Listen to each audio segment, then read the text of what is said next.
welcome to Crave Haven Zone. Hello my lovely subscribers. Today we are going to make Fasta Pasta.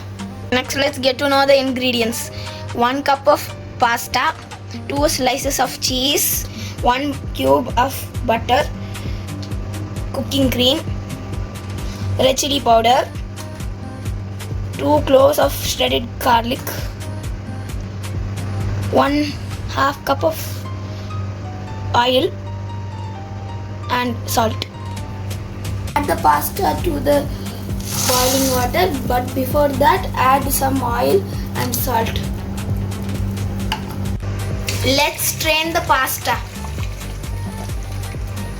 Let's start preparing the pasta.